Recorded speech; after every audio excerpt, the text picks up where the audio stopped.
അപ്പോൾ ഈ യാത്ര വേളാങ്കണ്ണിക്കാണ്. കോതമംഗലത്ത് നിന്ന് ഹിൽ സ്റ്റേഷൻസ് ഒക്കെ കൂടിയാണ് നമ്മൾ അങ്ങോട്ട് പോകുന്നത്. കോതമംഗലം, നേര്യമംഗലം, രാജാക്കാട്, പൂപ്പാറ, ബോഡിനായകന്നൂർ എന്നീ സ്ഥലങ്ങളൊക്കെ കവർ ചെയ്തിട്ടാണ് കേട്ടോ നമ്മൾ പോകുന്നത്.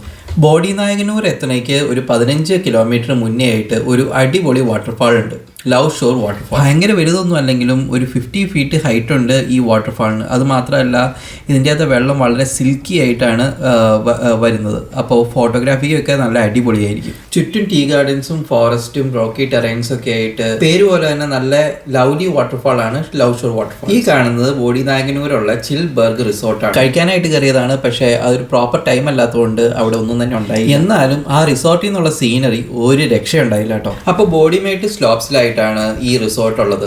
അപ്പോൾ ഇവിടെ നിന്നുള്ള മൗണ്ടെയിൻ വ്യൂസും ഹെയർ പിൻ ടേൺസ് ഉള്ള റോഡുകളും ഒക്കെ തന്നെ വ്യൂബിൾ ആണ്. നല്ല അടിപൊളിയായിരിക്കും, ഭയങ്കര സീനറിയാണ്. ഒരുപാട് മൗണ്ടെയിൻസ് ഉള്ള നല്ല മിസ്റ്റി ആയിട്ടുള്ള ഗ്രീൻ ആയിട്ടുള്ള കൂൾ ആയിട്ടുള്ള പ്ലേസ്. അത് മാത്രമല്ല ഇവിടെ പല വൈൽഡ് ലൈഫ്സും ബേർഡ്സ് ഒക്കെ ഉണ്ടെന്നാണ് പറയുന്നത്. ബേർഡ്സിന്റെ ഒക്കെ ഒരുപാട് ശബ്ദങ്ങൾ അവിടെ നിന്ന് ഇവിടെ നിന്നൊക്കെ ആയിട്ട് നമുക്ക് ഇവിടെ നിന്ന് കേൾക്കാം. പിന്നെ തണുപ്പുള്ള പ്രദേശത്ത് വളരുന്ന വളരെ പെക്യുലിയർ ആയിട്ടുള്ള ഒരുപാട് ഫ്ലവേഴ്സും പ്ലാന്റ്സും ഒക്കെ തന്നെ ഇതിനോട് ചുറ്റിപ്പറ്റിയുണ്ട്. അപ്പോൾ ഈ പോകുന്നത് റിസോർട്ടിന്റെ സൈഡിലുള്ള ഒരു ചെറിയൊരു വഴിയിൽ കൂടി പോകുന്ന അവിടുത്തെ ഒരു സീനാണ് ഈ കാണുന്നത്.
അപ്പോൾ മക്കാക്ക മുള്ളാട്ട എന്ന സയൻറ്റിഫിക് നെയിമിൽ അറിയപ്പെടുന്ന റീസസ് മക്കാക്ക്, അല്ലെങ്കിൽ നമ്മുടെ സാധാരണ കുരങ്ങന്മാർ, ഇന്ത്യ ഉടനീളം പിന്നെ വെസ്റ്റേൺ ഗാട്സിലൊക്കെ ആയിട്ട് സാധാരണ കണ്ടുവരുന്ന കുരങ്ങന്മാരൊക്കെയാണ് ഇവിടെ നമുക്ക് കാണാൻ കഴിഞ്ഞത്. പക്ഷേ മോളിൽ നിന്നുള്ള വ്യൂ ആയതുകൊണ്ട് തന്നെ ഇത് ഭയങ്കര രസമായിരുന്നു കാണാനായിട്ട്. അപ്പോൾ സാധാരണ മങ്കി ഗ്രൂപ്പ്സിലുള്ളതുപോലെ തന്നെ ഒരു ഡൊമിനൻറ്റ് പവർഫുൾ എക്സ്പീരിയൻസ് മെയിലായിരിക്കും യൂഷ്വലി ഇവരുടെ ഒരു ലീഡർ എന്ന് പറയുമ്പോൾ. ഹൈലി ഇൻ്റലിജൻറ്റും ഹൈലി അഡാപ്റ്റബിളും ആയിട്ടുള്ള കുരങ്ങന്മാരാണ് ഈ റീസസ് മക്കാക്ക്. ഹ്യൂമൻസ് കൊണ്ടുവരുന്ന വളരെ നശീകരമായിട്ടുള്ള ചേഞ്ചസിനോട് വളരെ അഡാപ്റ്റീവ് ആയതുകൊണ്ട് തന്നെ ഇവർക്ക് ഇതേവരെ വംശനാശം നേരിടേണ്ടി വന്നിട്ടുള്ള. അപ്പോൾ നമ്മൾ ഇവിടെ നിന്ന് വീണ്ടും സ്റ്റാർട്ട് ചെയ്യാണ്. ഇനി നമ്മൾ കാണാൻ പോകുന്നത് ഫുള്ള് ഹെയർ പിൻ ടേൺസ് ആണ്. നമ്മളവിടെ മുകളിൽ നിന്ന് കണ്ട ഹെയർ പിൻ ടേൺസ് കൂടെയാണ് നമ്മൾ താഴേക്ക് ഇറങ്ങിക്കൊണ്ടിരിക്കുന്നത്.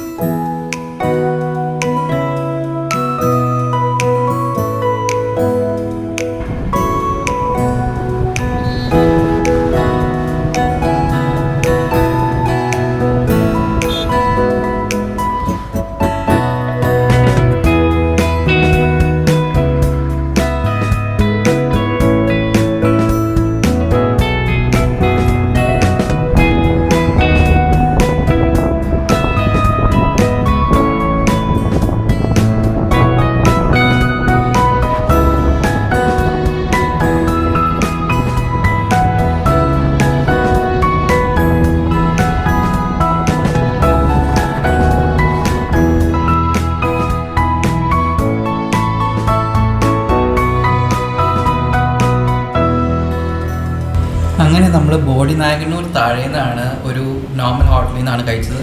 അതിനുശേഷം തേനി, തിരുച്ചിറപ്പള്ളി, തഞ്ചാവൂർ കൂടിയാണ് നമ്മൾ പോകുന്നത്. നമ്മൾ ഈ പോകുന്ന റൂട്ടുകളിൽ മുഴുവനും മോസ്റ്റ് ഓഫ് ദ ഏരിയാസും വളരെ വിജനമായിട്ട് കിടക്കുന്ന ഏരിയാസാണ്. പക്ഷേ എന്നാലും നല്ല പച്ച വിരിച്ചാണ് ഇത് കിടക്കുന്നത്.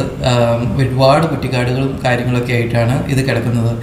പിന്നെ ചെറിയ ചെറിയ ടൗൺസൊക്കെ പാസ് ചെയ്തിട്ടാണ് നമ്മൾ പോകുന്നത്. അതുപോലെ തന്നെ കൂടുതലും ഏരിയാസും ഫാമിങ്ങിനായിട്ട് യൂസ് ചെയ്തേക്കുന്നു. അത് തെങ്ങുംതോപ്പുകൾ കാണാം, പിന്നെ നെൽവയലുകളൊക്കെ ഇഷ്ടംമാതിരിയുണ്ട്. അപ്പോൾ തഞ്ചാവൂർ രാത്രി ആയിപ്പോഴേക്കാണ് എത്തിയത്. അവിടെ അടയാർ ആനന്ദഭവനിൽ നിന്ന് കഴിക്കാനായിട്ടാണ് പ്ലാൻ. അപ്പോൾ ഗ്രാൻഡ് അശോക് ഹോട്ടലിൻ്റെ റൈറ്റ് സൈഡിലായിട്ടാണ് അടയാർ ആനന്ദഭവൻ ഉള്ളത്. രാത്രി ഒരു 11 മണിയോട് കൂടിയാണ് നമ്മൾ ബുക്ക് ചെയ്തേക്കുന്ന റിസോർട്ടായ GS റിസോർട്ട്, വേളാങ്കണ്ണിയിലുള്ള GS റിസോർട്ടിൽ എത്തുന്നത്. അപ്പോൾ സീസൺ ആയതുകൊണ്ട് തന്നെ പ്രൈസിംഗ് ഒക്കെ അത്യാവശ്യം നോർമലിൽ നിന്നും തന്നെ ഒരുപാട് കൂടുതലായിരുന്നു. അറൗണ്ട് 4,500 റുപ്പീസോളം പ്രൈസിങ് വരിക. വേറെ ഹോട്ടൽസിൽ റൂംസ് ഒന്നും തന്നെ അവൈലബിൾ ആയിരുന്നില്ല. ഇതിൻ്റെ റേറ്റിംഗ് വളരെ കുറവായിരുന്നു. 3.8 3.5 ആ ഒരു റേഞ്ചിലായിരുന്നു ഇതിൻ്റെ ഗൂഗിൾ റേറ്റിംഗ്സ് ഉള്ളത്. അപ്പോൾ നമ്മളിത് ബുക്ക് ചെയ്തപ്പോൾ ഭയങ്കര ഡൗട്ട്ഫുൾ ആയിട്ടാണ് ബുക്ക് ചെയ്തത്. കാര്യം സ്വിമ്മിംഗ് പൂളും കാര്യങ്ങളൊക്കെ ഉള്ള ഒരു റിസോർട്ടായിട്ടാണ് പലയിടത്തും കാണിച്ചേക്കുന്നത്. പക്ഷേ ഇതിൻ്റെ റേറ്റിംഗ് അത്യാവശ്യം മോശമായിരുന്നു. അപ്പോൾ ഇവിടെ നല്ല ഇരുട്ടാണ്. നമ്മൾ റൂമിലേക്ക് പോവുകയാണ്. നമുക്ക് കിട്ടിയേക്കുന്ന റൂം ആ കാണുന്നതാണ്. നമുക്കൊന്ന് കയറി നോക്കാം. അപ്പോൾ ഈ കാണുന്നതാണ് റൂം. അപ്പോൾ അത്യാവശ്യം വലിയ റൂമാണ്. കുറച്ച് ഓൾഡ് സ്റ്റൈലിലുള്ള ഒരു ബിൽഡിംഗ് ആണ്. അപ്പോൾ നമുക്ക് ബാത്റൂം ഒന്ന് നോക്കാം. ബാത്റൂമും അത്യാവശ്യം നീറ്റാണ്, വലിയ കുഴപ്പമൊന്നുമില്ല. ആ ഒരു റേറ്റിംഗ് കാണിച്ചേക്കണേ അത്രയും പ്രോബ്ലം ഉണ്ടെന്ന് തോന്നുന്നില്ല.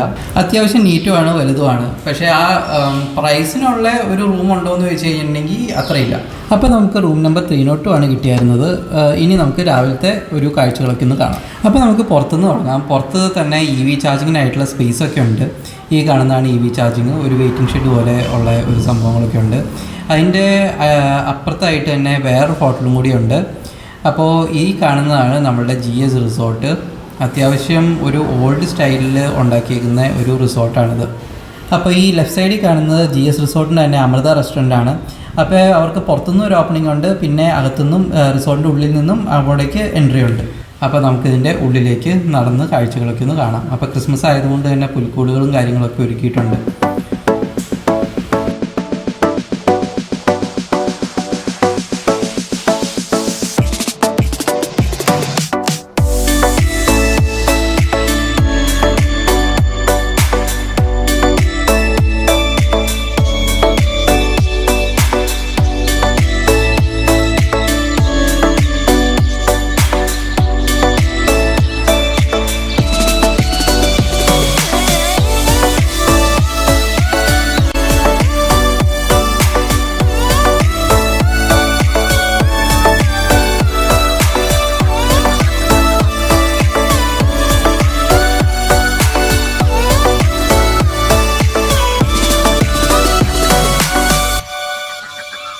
അപ്പോൾ ഇവിടെ രാത്രി വന്നപ്പോഴേക്കും ഒരു ഫൗൾ സ്മെല്ലൊക്കെ ഉണ്ടായിരുന്നു. അപ്പോൾ ഇത്രയും കിളികളൊക്കെ ഉള്ളതുകൊണ്ടായിരിക്കും അങ്ങനെ ഒരു സ്മെല്ല് ഇവിടെ ഉള്ളത്. അപ്പോൾ ഈ കാണുന്നത് ചൈനീസ് ഗൂസാണ്. ഗൂസ് വെറൈറ്റീസാണ്. ആ വൈറ്റ് ഡൊമസ്റ്റിക് ഗൂസാണ് വരുന്നത്. അപ്പോൾ ഇത് ഡക്സ് ആണ്. ഗൂസ് എന്ന് പറഞ്ഞു കഴിഞ്ഞിട്ടുണ്ടെങ്കിൽ നമ്മുടെ വാത്ത. ഇത് ഗിനിക്കോഴികളാണ്. വാത്തകൾ ഇഷ്ടംമാതിരി ഉണ്ട്. അപ്പോൾ വാത്തകൾ അത്യാവശ്യം ഇണക്കം ഉള്ള വാത്തകളാണിത്. ഇതിനെ അഴിച്ചു വിടാറുണ്ടെന്നാണ് അറിയാൻ കഴിഞ്ഞത്. അപ്പോൾ ഓടിച്ചിട്ട് കുത്തില്ലെന്ന് വിചാരിക്കുന്നു. പിന്നെ ഈ കാണുന്നത് ടർക്കി, ഗഴുകം എന്ന് പറയും. അപ്പോൾ ഇത് അതിൻ്റെ ഫീമെയിലാണ്. അപ്പോൾ ഈ ബേർഡ് വെറൈറ്റീസ് ഒക്കെ മുട്ടയ്ക്കും ഇറച്ചിക്കും ഒക്കെ ആയിട്ട് വളർത്തുന്നതാണ്. അപ്പോൾ ഈ കാണുന്നത് ഒരു ഡക്ക് വെറൈറ്റിയാണ്, മസ്കോവി ഡക്ക് എന്ന് പറയും.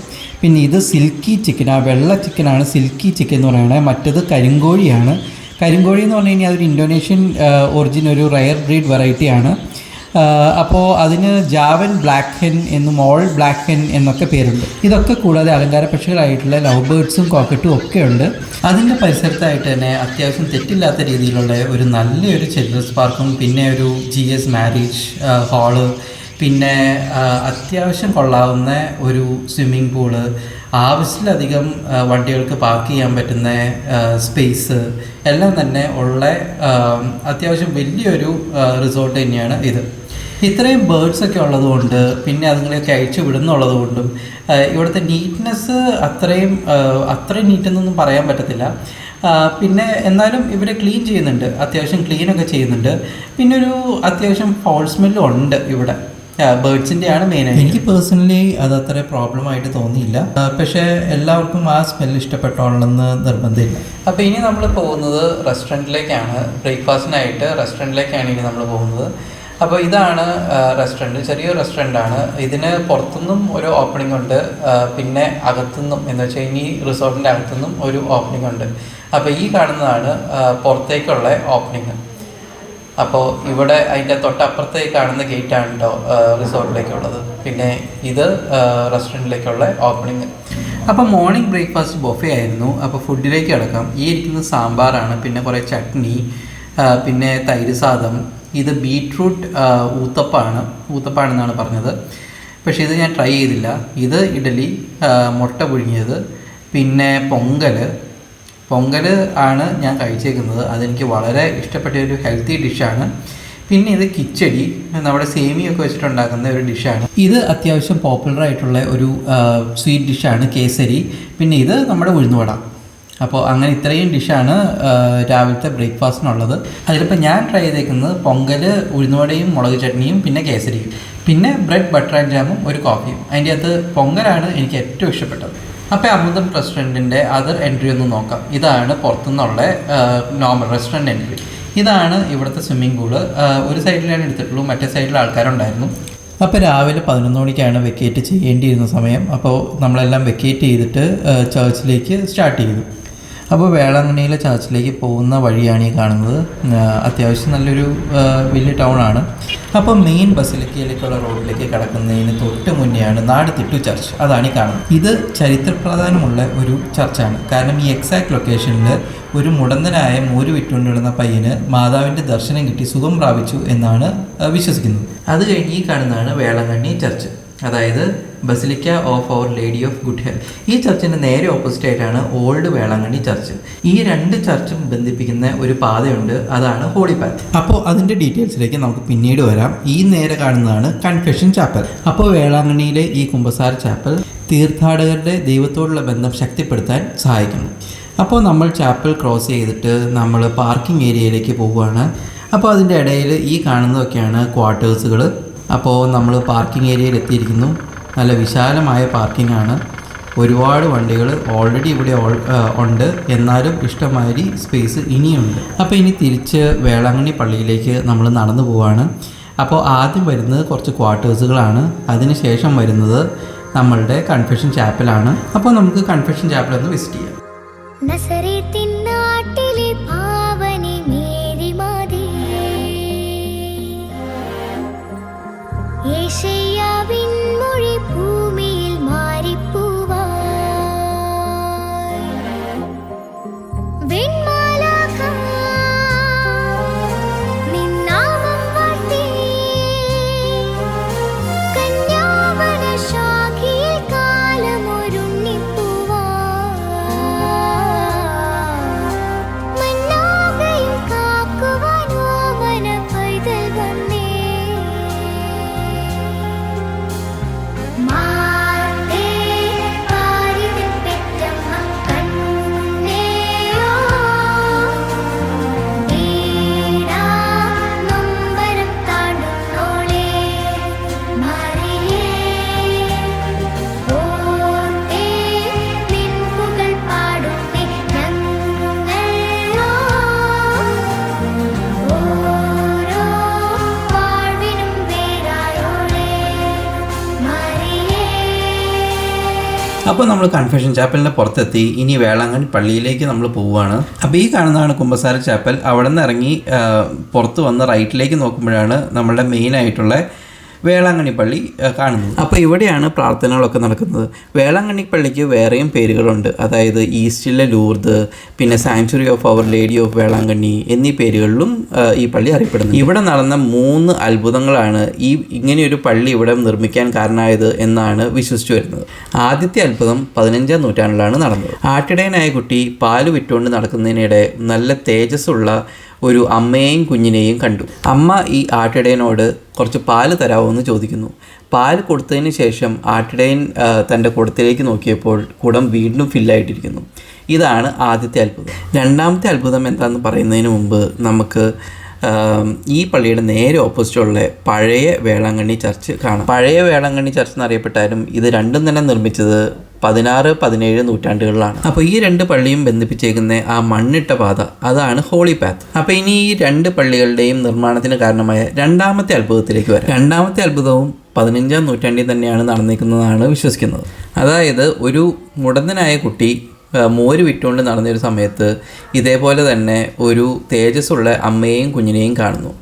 അമ്മ കുറച്ച് മോര് ചോദിക്കുന്നു. അങ്ങനെ ഈ കുട്ടി മോര് അമ്മയ്ക്ക് കൊടുത്തതിന് ശേഷം ഈ കുട്ടിയുടെ മുടന്ത് മാറി എന്നാണ് വിശ്വസിച്ചു വരുന്നത്. നമ്മൾ പഴയ പള്ളിയിലേക്ക് നടന്നുകൊണ്ടിരിക്കുകയാണ്. അപ്പോൾ ഈ കാണുന്ന പാതയാണ് ഹോളി പാത്ത്. അപ്പോൾ ഇനി മൂന്നാമത്തെ അത്ഭുതം സംഭവിച്ചേക്കുന്നത് 16-ാം സെഞ്ചുറിയുടെ എൻഡോട് കൂടിയാണെന്നാണ് വിശ്വസിക്കപ്പെടുന്നത്. പോർച്ചുഗീസ് സെയിലേഴ്സ് ഒരു വലിയ കൊടുങ്കാറ്റിൽ അകപ്പെടുകയും മാതാവിനോട് പ്രാർത്ഥിച്ചപ്പോൾ വളരെ അത്ഭുതകരമായി രക്ഷപ്പെടുകയും ചെയ്തു എന്നാണ് സ്റ്റോറി. അതിൻ്റെ ഒരു നന്ദി സൂചകമായിട്ടാണ് ഈ രണ്ട് പള്ളിയും ഇവിടെ കൺസ്ട്രക്ട് ചെയ്തത്. പക്ഷേ ഈ ഓൾഡ് വേളാങ്കണ്ണി ചർച്ചിൽ ഒരുപാട് മാറ്റങ്ങളൊന്നും വരുത്തിയിട്ടില്ല. അതായത് പോർച്ചുഗീസുകാർ എങ്ങനെയാണോ അത് നിർമ്മിച്ചത് അതേപോലെ തന്നെയാണ് ഇപ്പോഴും അതുള്ളത്. എന്നാൽ കടലിനോട് ഫേസ് ചെയ്തെടുക്കുന്ന മെയിൻ വേളാങ്കണ്ണി പള്ളി ഒരുപാട് ചേഞ്ചസ് വരുത്തിയിട്ടുണ്ട്. അതായത് തീർത്ഥാടകരുടെ എണ്ണം വളരെയധികം വർദ്ധിച്ചപ്പോൾ അത്രയും പേരെ അക്കോമഡേറ്റ് ചെയ്യാൻ പാകത്തിന് പള്ളിയും വലുതാക്കി. അങ്ങനെ വെറുതെ അങ്ങ് വലുതാക്കുകയല്ല ചെയ്ത് ഗോത്തിക് ആർക്കിടെക്ചർ റെഫർ ചെയ്താണ് ഇതിൻ്റെ എക്സ്പാൻഷൻ. അപ്പോൾ ഈ പള്ളിയുടെ പുറകിലായിട്ടാണ് മാതാവിൻ്റെ കുളമുള്ളത്, അല്ലെങ്കിൽ അവർ ലേഡീസ് പോണ്ട് എന്നും അറിയപ്പെടുന്നു. ഈ കുളത്തിലെ വെള്ളത്തിന് ഹീലിംഗ് പ്രോപ്പർട്ടീസ് ഉണ്ടെന്നാണ് വിശ്വസിച്ചു വരുന്നത്.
അപ്പോൾ ഈ കാണുന്നതാണ് വേളാങ്കണ്ണിയിലെ മോർണിംഗ് സ്റ്റാർ ചർച്ച്. അപ്പോൾ നമ്മുടെ ഓൾഡ് വേളാങ്കണ്ണി ചർച്ചിൽ നിന്ന് ഈ ചർച്ചിലേക്ക് ചെറിയൊരു ഗേറ്റ് വേ ഉണ്ട്.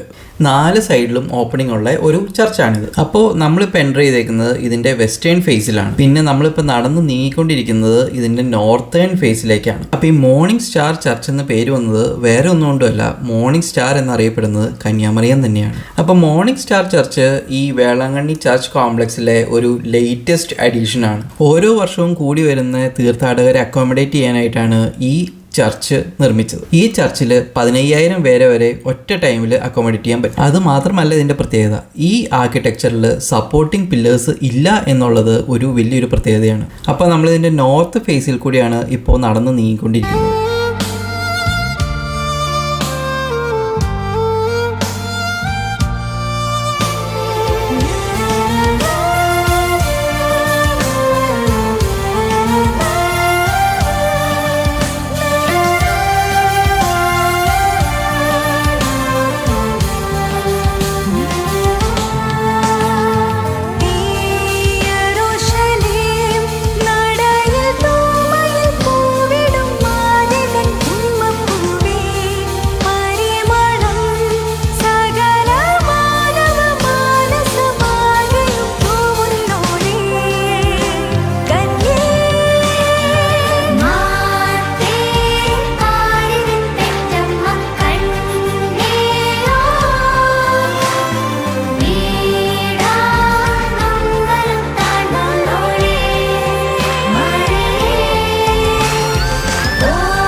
അപ്പോൾ ഈ കാണുന്നത് സ്റ്റേജോട് കൂടിയ ഒരു വലിയ ഹോളാണ്. അപ്പോൾ നമ്മൾ നേരത്തെ നടന്നുപോയ ഹോളി പാത്തിൻ്റെയും പിന്നെ most sacred heart of Jesus സ്റ്റാച്യുവിൻ്റെയും, അതായത് അത് വേറൊരു പാരലൽ പാത്താണ്, അതിൻ്റെയും ഇടയ്ക്ക് കിടക്കുന്ന സ്പേസിലാണ് ഈ ഹാൾ ഉള്ളത്. അപ്പോൾ ഈ കാണുന്നതാണ് most sacred heart of Jesus statue. അപ്പോൾ ജീസസ് ക്രൈസ്റ്റിൻ്റെ ഹ്യൂമാനിറ്റിയോടുള്ള immense love and compassion symbolise ചെയ്യുന്ന ഒരു സ്റ്റാച്യു ആണിത്. ജീസസ് ക്രൈസ്റ്റിൻ്റെ സാക്രിഫൈസസും പിന്നെ ജനങ്ങളോടുള്ള സ്നേഹത്തെയും ഓർമ്മപ്പെടുത്തുന്ന ഒരു സ്റ്റാച്യു കൂടിയാണ് ഇത്. അപ്പോൾ ഇത് എവിടെ നിന്ന് വേണമെങ്കിലും കാണാവുന്ന രീതിയിൽ 56 അടി ഉയരമുള്ള ഒരു സ്റ്റാച്യു ആണ്. 2018 ഈ സ്റ്റാച്യുവിൻ്റെ നിർമ്മാണം. ഈ സ്റ്റാച്യു കടന്നു ചെല്ലുന്നത് മോർണിംഗ് സ്റ്റാർ ചർച്ചിൻ്റെ ഫ്രണ്ട് സൈഡിലേക്കാണ്, അതായത് ഈസ്റ്റ് ഫേസിംഗ് സൈഡിലേക്കാണ്.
ഇപ്പോൾ ഈ കണ്ടതാണ് ഇന്ത്യൻ ഓഷ്യൻ ഫേസ് ചെയ്യുന്ന വേളാങ്കണ്ണി ചർച്ചിൻ്റെ ശരിക്കുമുള്ള എൻട്രൻസ്.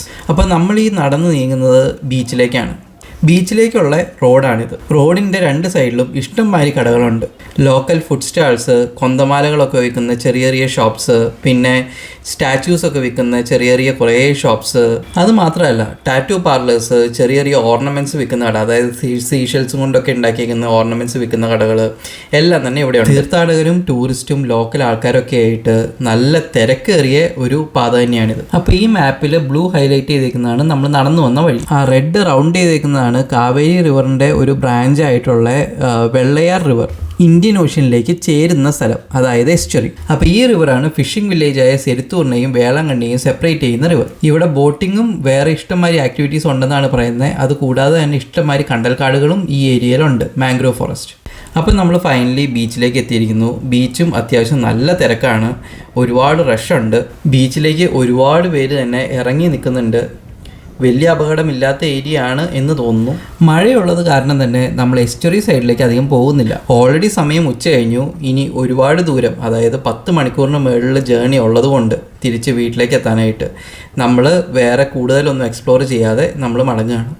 അപ്പോൾ എല്ലാവർക്കും ഹാപ്പി ന്യൂ ഇയർ. നിങ്ങൾ തീർച്ചയായിട്ടും വേളാങ്കണ്ണി വിസിറ്റ് ചെയ്യുക. വിസിറ്റ് ചെയ്യുമ്പോൾ 2-3 ദിവസം താമസിക്കാൻ പാകത്തിന് വിസിറ്റ് ചെയ്യുക. കാരണം വേളാങ്കണ്ണി ഇൻ ആൻഡ് അറൗണ്ട് ഒരുപാട് സ്ഥലങ്ങളുണ്ട് കാണാനായിട്ട്. എസ്റ്റുറീസ്, മാംഗ്രോ ഫോറസ്റ്റ് അതായത് കണ്ടൽ കാടുകൾ, പിന്നെ നാഗപട്ടണം ലൈറ്റ് ഹൗസ്, അതുകൂടാതെ തന്നെ ഒരുപാട് wild life sanctuaries, bird sanctuaries, ഇഷ്ടംമാതിരി സ്ഥലങ്ങൾ എക്സ്പ്ലോർ ചെയ്യാൻ ഇവിടെ ഉണ്ട്.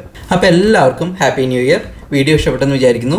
അപ്പോൾ സബ്സ്ക്രൈബ് ചെയ്യുക, ലൈക്ക് ചെയ്യുക, ഷെയർ ചെയ്യുക. താങ്ക്